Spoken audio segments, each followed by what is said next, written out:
오늘은 본문을 통해서 인생 여정 속에서 잊지 말아야 할 신앙의 제목으로 함께 말씀 전하도록 하겠습니다. 여러분 이제 기억을 한번 되새겨 보시면서 여러분들이 학교 다닐 때, 중고등학교 이렇게 이제 학교 다닐 때 시험을 치지 않습니까? 시험 준비를 어떻게 하셨어요?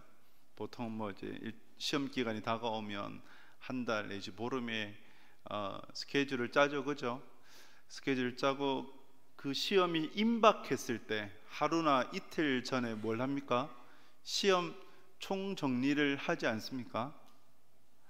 눈빛을 보니까 하죠. 시험 총정리를 합니다. 시험 총정리 때에 여러분 무슨 작업을 하는 겁니까?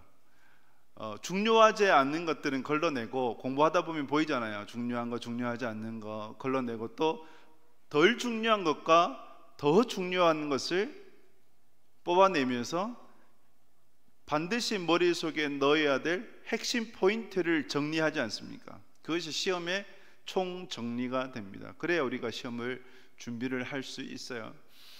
이처럼 이러한 총정리의 본문이 오늘 말씀이에요.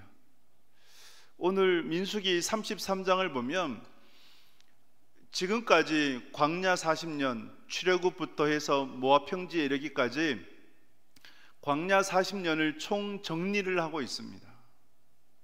그 총정리의 내용을 본문을 통해서 살펴보면, 먼저 우리 1절 말씀, 33장 1절 같이 읽겠습니다. 모세와 아론의 인도로 대오를 갖추어 애굽을 떠난 이스라엘 자손들의 노정은 이러하니라. 아멘. 모세와 아론의 인도로 대오를 갖추어서, 물론 이제 그 당시 이스라엘 백성들이 대오를 갖추지를 못했죠.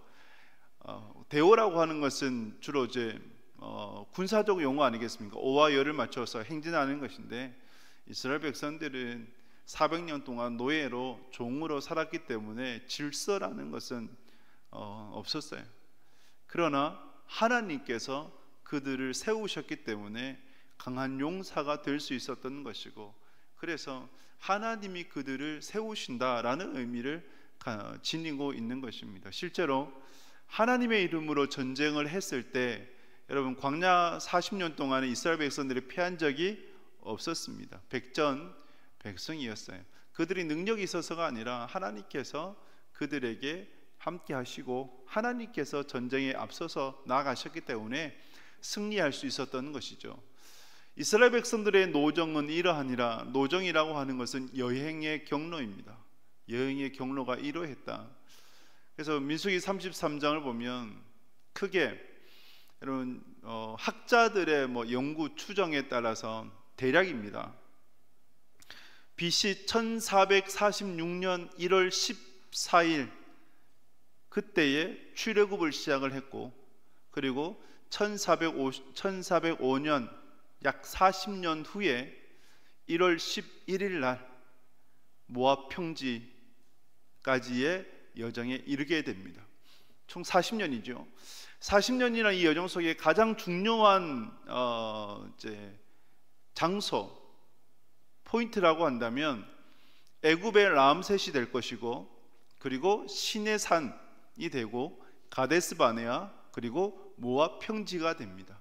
이 네 곳이 가장 중요해요. 어떤 학자들은 세 곳을 얘기하는데 저는 이 네 곳이라고 봐요.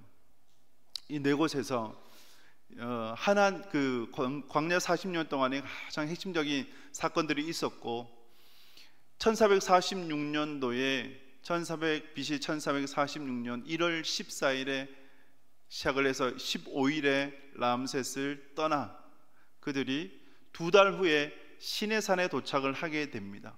시내산에서는 약 11개월을 머물게 돼요. 그곳에서 하나님으로부터 율법을 받고 십계명, 두 돌판에 새겨진 계명, 10가지의 계명을 받죠. 그리고 하나님 백성으로서 어떻게 살아가야 될 것인지에 관해서 가르침을 받고 또 성막을 세우게 됩니다. 그리고 군대 1차 개수를 하게 되고 11개월의 기간이었어요. 그 이후에 곧장 어디로 갔냐면 가데스 바네아로 갔어요.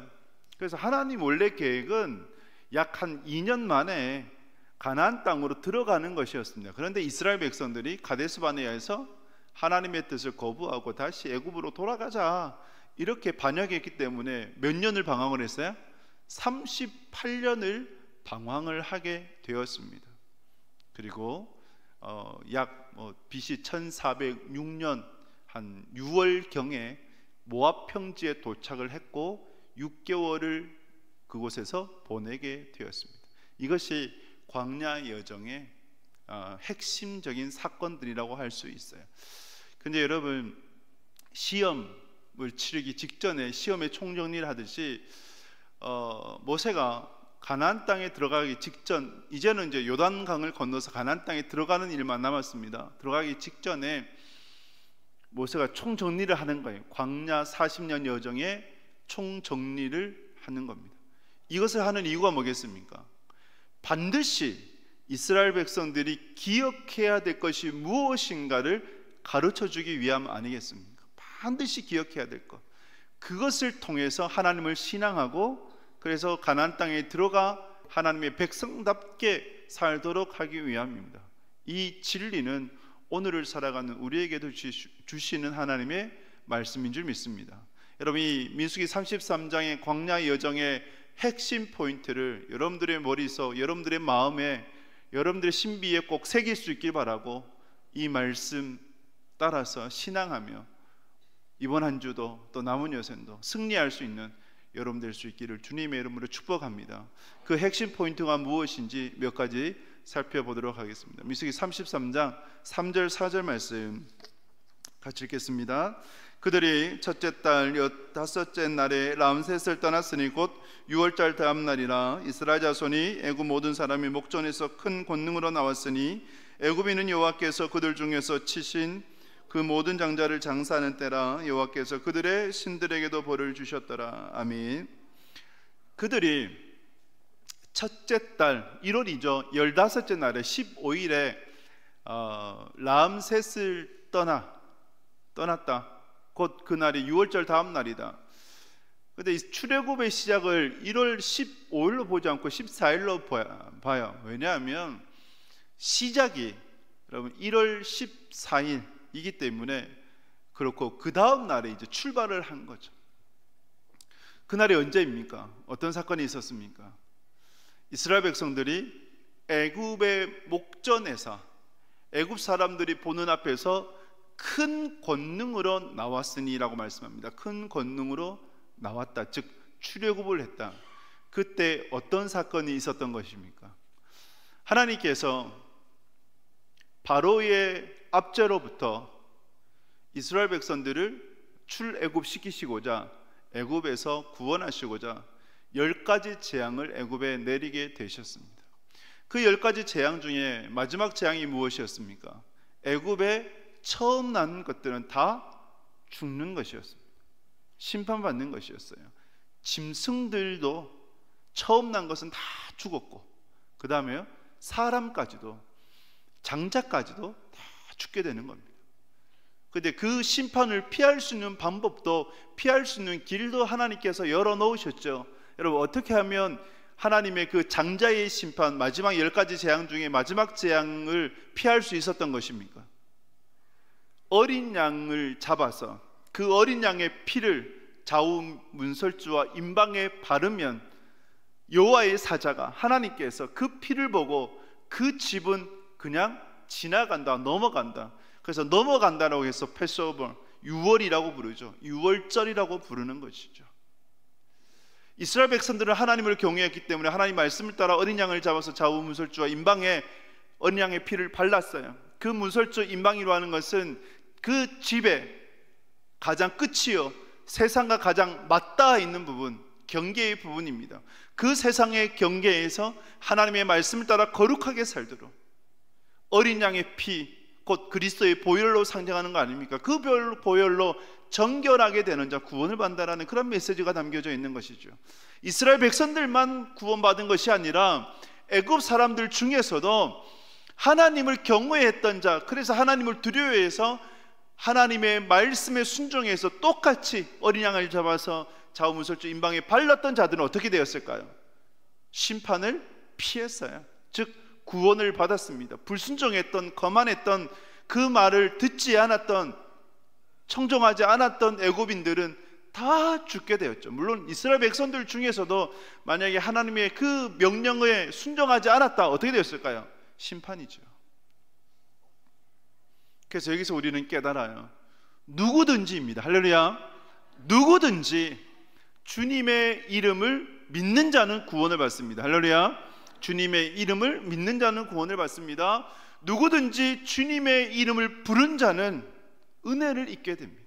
그러므로 주님 앞에 나오는 자가 복이 있는 거예요. 그러한 여러분과 여러분들의 가정, 여러분들의 공동체 될 수 있기를 주님의 이름으로 축복합니다. 이렇게 10가지 재앙이 임하였을 그때에 여러분 이스라엘 백성들이 나오게 되었어요. 이스라엘 백성들이 나오는데 애굽 사람들은 뭘 하고 있었어요? 장사를 치르고 있었어요. 장사를, 자기의 가장 소중한, 마치 생명과도 같은 아들이 죽었잖아요. 그것도 장자가 죽었잖아요. 그래서 장사 지낼 때, 장례 지낼 때였다면 그때의 이스라엘 백성들은 구원을 받아 하나님을 찬양하며 걸어 나가고 있었습니다. 이것을 볼 때 우리는 하나님의 사랑과 하나님의 공의가 동시에 일어남을 보게 됩니다. 십자가를 기억하게 돼요. 십자가, 하나님의 사랑과 하나님의 공의가 가장 잘 드러난 곳이 어딜까요? 십자가이죠.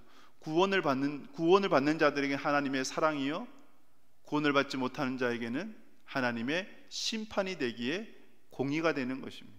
그래서 고린도전서 1장에서 말씀하는 것처럼 십자가의 도가 미련한 자들에게는 멸망받는 것이고 지혜로운 자에게는 구원의 선물이 되어지는 것이죠. 이렇게 이스라엘 백성들이 유월절 그날에 유유히 한 걸음 한 걸음 애굽에서 걸어 나오게 되었습니다. 여러분, 우리가 반드시 기억해야 될 것이 뭘까요? 10가지 재앙을 통해서 하나님은 무엇을 보여주시기를 원하셨을까요? 하나님은 무엇을 보여주시기 원하셨습니까? 하나님은 여호와가 바로 하나님 되신다는 것을 보여주시기를 원하셨습니다. 10가지 재앙을 내리시면서 오늘 본문 속에서도 말씀하는 것처럼 33장 4절에서 말씀하는 것처럼 여호와께서 그 신들에게도 벌을 주셨다라고 말씀을 해요. 신들도 벌을 받았다. 애굽의 신들은 수없이 많아요. 나일 강도 신이고 태양도 신이고 가축도, 심지어 파리도 신이 되어져요. 여러분, 애굽의 왕을 뭐라고 부릅니까? 파라오라고 부르죠. 파라오, 그래서 바로라고 부르는데 이 파라오도 신격화시켰어요. 신이라고 여겼습니다. 애굽의 신 중에 호루스가 있고 호루스의 현신이 파라오라고 여겨졌어요. 그래서 그 파라오가 죽어도 육체는 소멸되지만 영혼은 소멸되지 않고 영원토록 애굽을 통치한다라고 여겼어요. 그 상징이 뭐냐면 바로 피라미드가 되는 겁니다. 미라로 만들어서 그 영혼이 영원토록 애굽을 통치하게 될 것이다. 그래서 만든 것이 피라미드가 되어져요. 하나님은 그러한 애굽의 신들을 심판하신 것입니다. 신들을 심판하시면서 바로 여호와만이 하나님 되신다라는 것을 보여주신 것이죠. 여러분, 우리가 믿고 우리가 섬기며 예배드리는 여호와만이 이 땅의 유일한 하나님이심을 믿을 수 있기를 주님의 이름으로 축복합니다. 여호와가 하나님 되세요. 여러분들이 여호와가 하나님 되심을 믿으십니까? 믿으신다면 여러분은 창세기 1장 1절을 믿으십니까? 창세기 1장 1절, 우리가 너무나 잘 아는 말씀, 태초에 하나님이 천지를 창조하시니라. 여러분, 이 말씀을 믿으세요. 그런데 믿는다고 하면서 입술로는 믿는데 마음으로는, 삶으로는 믿지 못하고 믿는 척하면서 살아가는 성도들이 있어요. 동방에 가장 큰 부자여 의인이라고 했던 욥조차도 여러분, 태초에 하나님이 천지를 창조하시냐 그 말씀을 믿지를 못했어요. 그가 가지고 있던 모든 것을 잃어버렸을 때에 나는 그래도 의인이다라고 그렇게 고백하면서 그를 정죄하는 엘리우, 엘리바스, 빌닷, 소발, 이러한 지인들의 정죄 가운데서도 꿋꿋이 나는 아무런 죄가 없다라고 견디면서 자신의 그러한 어떤 삶을 되돌아보지는 못했죠. 근데 그러한 욥을 향해서 하나님께서 뭐라 말씀하시냐면, 욥기 말미에 보면 여러분 욥기 38장, 39장, 40장, 41장 총 4장에 걸쳐서 하나님께서 폭풍 가운데 욥에게 임재하셨거든요. 욥에게 임재하셔가지고 창조의 법칙을 말씀을 하세요. 하늘을 누가 만들었느냐, 땅을 누가 만들었느냐, 해와 달과 별들을 누가 수놓았느냐, 저 땅에 있는 저 바다의 물, 바다를 누가 조성했고 그 문을 누가 잠궜느냐, 이 땅에 주처를 놓을 때 너는 과연 어디 있었느냐, 하나님께서 욥에게 물으세요. 그래서 4장에 걸쳐가지고 하나님께서 욥에게 말씀하신 것은 창조의 법칙이었습니다. 태초에 하나님이 천지를 창조하시네요. 해와 달과 별들과 하늘에 나는 새와 물고기와 뛰어다니는 짐승들과 이러한 모든 세상의 것들을 누가 만드는, 바로 나 여호와가 그것을 창조하였노라라고 가르치셨어요. 창조의 법칙에 원인이 있습니까? 이유가 있습니까? 원인이 없지요. 하나님 어떤 분이세요? 하나님은 스스로 있는 자 아닙니까? 스스로 계신 분 아닙니까? 이유가 없어요. 원인이 없어요. 창조도 이유가 없고 창조도 원인이 없지요. 하나님의 선하심 가운데, 귀하신 섭리 가운데, 하나님의 마스터 플랜 가운데 다 이루어진 거예요. 우리의 고난도 이유가 있어요, 없어요? 물론 이유가 있는 고난이 있어요. 그러나 지금 우리의 형편을 볼 때에 이해되지 않아요. 받아들여지지도 않아요. 알 수도 없어요. 그것이 훨씬 더 많죠. 수없이 많죠. 그런데 이때에 우리는 어떻게 살아가야 되는 겁니까? 하나님을 신앙해야 되죠. 창조의 법칙을 믿는다면, 태초에 하나님이 천지를 창조하시니라 이것을 믿는다면, 하나님께서 귀하신 섭리로 창조하신 것처럼 내 인생을 창조하셨고 내 인생의 주인 되시고, 그래서 내 삶을 이끌어 가신다. 내가 오직 할 것은 언제 어디서든지 하나님을 예배하고 하나님을 신앙하고 귀하신 섭리 가운데 가장 선함으로 이끌어 주실 것을 바라보며 나아가는 것, 이것이 진정한 믿음이요 신앙이라는 것입니다. 할렐루야. 그래서 우리는 여호와가 하나님 되심을 믿어야 되는 거예요. 그것을 믿었을 때, 태초에 하나님이 천지를 창조하시니라, 이것을 욥이 믿었을 때 하나님 앞에 드렸던 기도, 욥기 42장에 보면 5절 6절 말씀 같이 읽습니다. 내가 주께 대하여 귀로 듣기만 하여 싸우나 이제는 눈으로 주를 배움나이다. 그러므로 내가 스스로 거두어드리고 티끌과 재 가운데서 회개하나이다. 아멘. 귀로 듣기만 했는데 이제는 눈으로 봅니다. 직접 경험했다는 거죠. 하나님을 깊이 알았습니다. 하나님, 제가 하나님 앞에 죄인입니다. 저는 아무것도 아닙니다. 하나님을 진정으로 알면 우리가 드릴 수밖에 없는 고백이자 기도가 돼요. 이것을 깨달았을 때, 창조의 법칙을 깨달았을 때 욥이 하나님 앞에서 얼마나 큰 죄인인가를 깨닫게 되었고, 하나님 앞에서 의인이 없죠. 완전한 자가 어디 있어요? 그랬을 때 하나님께서 욥에게 갑절의 복을 더하여 주시고, 또 그 욥을 책망했던 그들조차도, 지인들조차도 하나님께서 그들을 책망하시죠. 사랑하는 여러분, 태초에 하나님이 천지를 창조하셨습니다. 그 창조하신 하나님께서 여러분들의 인생도 창조하셨습니다. 그리고 가장 귀한 섭리로 이끌어 가십니다. 10가지 재앙을 통해서 주님께서 보여주신 것, 여호와가 유일한 하나님이시다. 그 유일한 하나님을 온전히 신앙하며 신뢰하며 걸어가는 여러분 될 수 있기를 주님의 이름으로 축복합니다. 두 번째로, 모세가 광야 40년을 총정리하면서 이스라엘 백성들이 꼭 심겨주기를 원했던 핵심 포인트, 우리 신앙의 핵심 포인트가 무엇인지 우리 5절에서 8절 말씀 보도록 하겠습니다. 5절에서 8절입니다. 이스라엘 자손이 람셋을 떠나 숫곳에 진을 치고, 숫곳을 떠나 광야 끝 에담에 진을 치고, 에담을 떠나 바알스보낫 비하히롯으로 돌아가서 믹돌 앞에 진을 치고, 하히롯 앞을 떠나 광야를 바라보고 바다 가운데를 지나 에담 광야로 살 길을 가서 마라에 진을 치고. 아멘. 여러분 잘 안 들으시죠? 그런데 이 45절부터 해서 49절에 이르기까지 계속해서 반복되는 것이 있습니다. 뭘까요? 반복되는 거. 떠나서 진치다. 이것이 반복이 돼요. 한번 세어보세요. 세어보면 한 40회가 넘어요. 여러분들이 지금까지 이사를 얼마나 해오셨어요? 이사를 얼마나 하셨습니까? 여기서 쭉 사셨던 분도 계시고, 저는 이제 생각보다 이사를 좀 많이 한 것 같아요. 청송에서 포항으로, 포항에서 부산으로, 부산에서 서울로, 서울에서도 방학동, 창동, 방학동 이렇게 이사하고, 서울에서 또 일산으로 이사 갔다가 일산에서 안양으로, 안양에서 울산으로. 서울에서는 사택이 없었기 때문에 제가 직접 구해야 되기 때문에 서울 내에서 3년 살면서 한 3번 정도 이사를 한 것 같습니다. 그렇게 이제 여러 번 이사를 다녔죠. 그래서 이사를 다니니까 이사에 대한 별로 그런 건 없어요. 그냥 뭐 이사하는 거지. 그런 생각을 갖는데, 여러분, 우리의 인생이 이런 인생이에요. 떠나고 진치는 인생이에요. 언제든지 떠날 수 있다. 그렇지 않습니까? 그래서 하나님께서 우리에게 가르치신 것이 뭡니까? 나그네 인생이라는 거죠. 우리의 장막이, 그래서 텐트라고 얘기하는 거예요. 텐트는 뭡니까? 임시 거주지지 않습니까? 여러분들의 장막이, 여러분들이 지금 살고 있는 집이 아무리 좋으셔도 여러분, 그것은 임시 거주지밖에 되지 않습니다. 그래서 너무 미련을 갖지 마세요. 그리고 더 우리에게 소망이 있는 것은 뭡니까? 이 땅에서는 임시 거주지이고, 그리고 이 땅의 장막이 아무리 좋아도 천국과 비교하면 비교가 될까요? 안 될까요?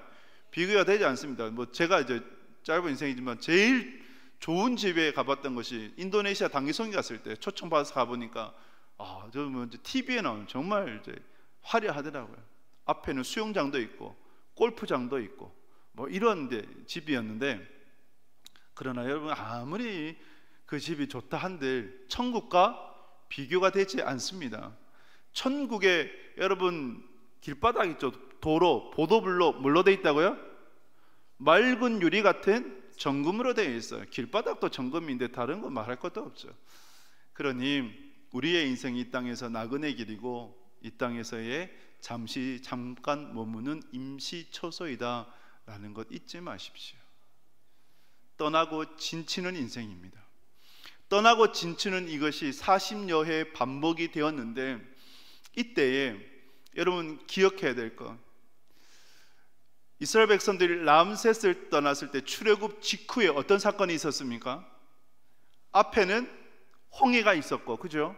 뒤에는요 바로의 군대가 쳐들어왔었죠. 이스라엘 민족 전체가 멸절될 위기에 처해 있었습니다.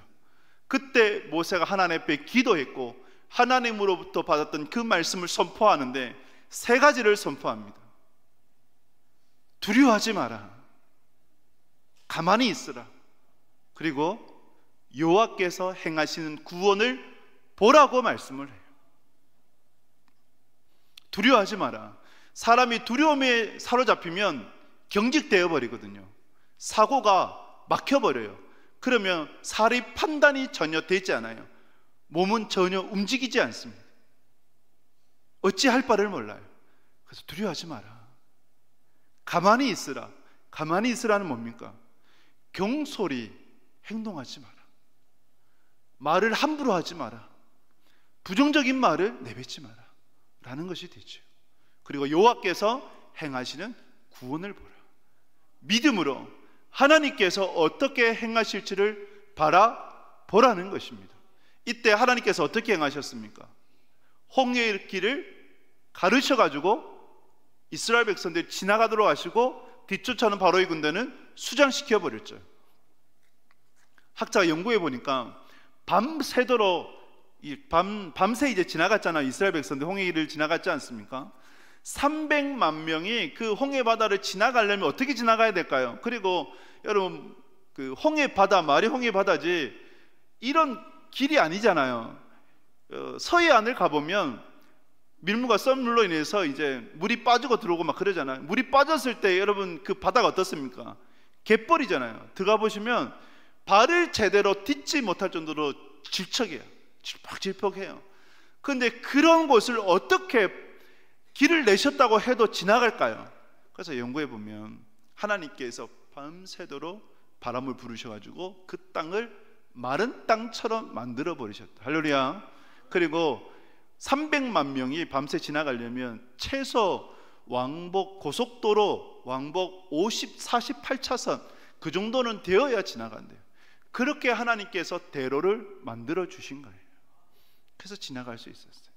어떤 선생님이 그랬다 그래요. 그거는 주일학교에서 자유주의 신학자, 자유주의 신학에 물드는 교사가 홍해를 가르쳤는데 홍해를 가르친 것이 아니라 그는 얌숲 갈대 바다야. 그래서 이스라엘 백성들이 하나님께서 바다를 여셔서 걸어간 것이 아니라 그냥 갈대 숲을 지나간 거야. 그렇게 가르쳤다고 합니다. 그래서 한 학생이 물었다 그래요. 그러면 선생님, 갈대 숲에도 바로의 군대가 빠져서 죽나요? 라고 물었다 그래요. 누가 더 똑똑한 거예요? 누가 더 믿음이 좋은 거예요? 학생이 믿음이 더 좋은 거예요. 갈대 바다가 아니라 홍해를 가르셨고 그 홍해를 마치 48차선 고속도로의 대로를 만드셨고 그것에 바로의 군대는 수장시켜 버리신 것입니다. 여러분들의 인생에 때로는 앞에가 홍해 바다일 때도 있고 뒤에는 바로의 군대가 들을 닥칠 때도 있어요. 그러할 때 여러분 꼭 기억하십시오. 여러분 두려워하지 마십시오. 그리고 가만히 있을 수 있길 바랍니다.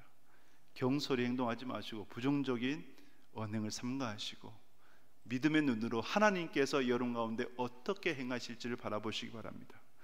떠나고 진치고의 인생 여정 가운데 우리가 붙들어야 될 핵심 포인트가 뭘까요? 핵심 포인트, 바로 여호와께서 함께 하신다는 것입니다. 할렐루야.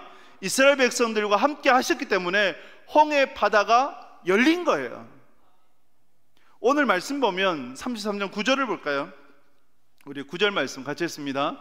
마라를 떠나 엘림에 이르니 엘림에는 샘물 12과 종려 70그루가 있으므로 거기에 진을 치고. 아멘. 이스라엘 백성들이 에담 광야에서 사흘길을 걸었단 말이죠. 사흘길을 걷는데 목이 너무 말라서 목이 타들어가요. 겨우겨우 물을 찾았는데 그 물이 써요. 그래서 써서 마라라고 불렀던 거예요. 하나님께 원망하고 모세를 원망을 했습니다. 그때 하나님께서 모세에게 나무를 던져가지고, 한 나무를 가리키면서 던져가지고 그 물을 달게 해라. 진짜 나무를 던지니까 물이 달아졌어요. 이스라엘 백성들이 마시고, 그런데 마라에서 그 물이 써서 불평했던 마라에서 얼마나 되지 않아, 약 10km예요 10km면 금방 아닙니까? 1시간 2시간이면 갈 수 있는 그 거리 10km에 엘림이 있었고 종려나무가 70그루가 되어지고 또 12개의 샘물이 있는, 12지파니까 12개의 샘물 한 지파씩 그렇게 마실 수 있는 그 샘물 천혜의 오아시스가 준비되어 있었다는 거죠. 여러분, 마라에서 왜 이스라엘 백성들이 불평했을까요? 원망했을까요? 엘림이 보였으면 불평했겠습니까? 불평하지 않았겠습니까? 불평하지 않았겠죠. 엘림이 보지 못했기 때문에 불평하는 거예요. 우리의 인생같이 마라의 쓴물을 마실 때가 있어요. 근데 그때 엘림이 보여요? 안 보여요? 안 보여요. 그래서 우리는 불평하고 원망하고 하나님 앞에 때로는 부정적인 회의적인 신앙을 갖기도 해요. 그런데 분명한 것은 여러분, 여러분들의 눈에 보이든지 보이지 않든지 엘림은 존재할까요? 존재하지 않을까요? 예비하셨을까요? 예비하지 않으셨을까요? 예비하십니다. 할렐루야. 여러분들의 마라와 같은 인생 가운데, 쓴 인생 가운데 하나님께서 엘림이라는 초자연적인 천혜의 오아시스를 마련하세요. 여러분들이 보든지 보지 못하시든지 그것을 떠나 그러므로 우리와 함께 하시는 하나님을 신뢰하고 그 믿음으로 걸어 나가야 되는 것입니다. 하나님이 여러분들과 함께 하십니다. 할렐루야. 그 하나님께서 아직 여러분들에게 가장 좋은 것을 주시지 않았습니다. 하나님 믿고 신뢰하며 가장 좋은 것을 베풀어 주시는 하나님 바라보며 걸어가는 여러분들 수 있기를 주님으로 축복합니다. 이렇게 모세가 광야 40년 동안에 총정리를 하면서 두 가지 핵심 포인트를 붙들어라 그랬습니다. 첫 번째가 뭡니까? 여호와만이 진짜 하나님이 되신다. 할렐루야. 여호와가 하나님 되신다. 또 한 가지는 뭡니까? 여호와가 함께 하신다. 너와 함께 하신다. 그것을 가르쳐 주셨어요. 그 신앙을 붙들어 그랬어요. 이 신앙을 붙들고 이제 요단강을 건너가 가나안 땅에 들어가서 어떻게 살아야 될까, 그것을 마무리를 하는데, 오늘 말씀 보면 33장 52절 말씀, 52절 같이 읽습니다. 그 땅의 온 주민을 너희 앞에서 다 몰아내고 그 새긴 석상과 부만두 우상을 다 깨뜨리며 산당을 다 헐고. 아멘. 세 가지를 말씀하는데 이 말씀은 두 가지. 첫째는 원주민을 쫓아내라. 즉 옛 습관, 가시, 신앙생활을 방해하는 것을 다 제거해라. 제거하지 않으면 옆구리에 가시가 될 것이다. 옆구리에 가시가 있으면 아파요, 안 아파요? 제대로 앉지도 못하고 눕지도 못하고 잠도 제대로 못 자요. 제대로 생활을 할 수 없어요. 그래서 그 옛 습관, 옛 관습, 그리고 옛 사람들, 신앙생활을 방해하는 것들은 다 제거해라. 또 한 가지는요, 우상을 제거해라. 우상을 제거해라. 탐심도 우상이라고 말씀을 해요. 탐심조차도 제거해라 말씀을 합니다. 마지막으로 세 번째 주신 말씀이 54절 말씀 같이 읽습니다.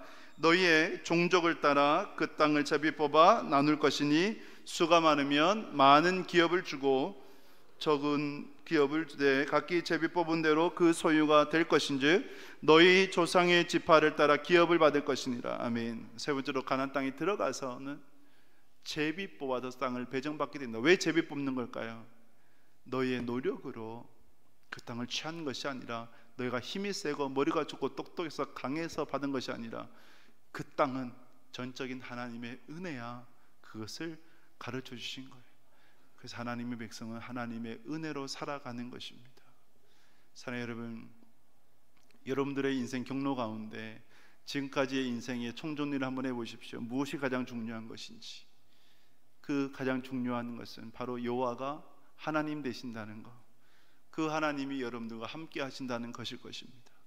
그래서 우리에게 필요한 신앙은 그 하나님을 믿고 의지하면서 우리 안에 있는 옛 사람, 옛 습관들, 신앙생활을 방해하는 것들 다 제거하고 우상을 버리고, 그리고 하나님의 은혜로 살아가는 것임을 자각하면서 그 은혜의 걸음 안에서 한 걸음 한 걸음 나아가는 것인 줄 믿습니다. 미가서 6장 8절 말씀 한 절 읽고 우리가 말씀을 읽고자 하는데, 6장 8절 같이 읽습니다. 사람아, 주께서 선한 것이 무엇임을 내게 보이셨나니 여호와께서 내게 구하시는 것은 오직 정의를 행하며 인자를 사랑하며 겸손하게 내 하나님과 함께 행하는 것이 아니냐. 아멘. 사람아, 부르셔요. 주께서 선한 것이 무엇인지 내게 보이셨나니. 보이셨다는 게 뭘까요?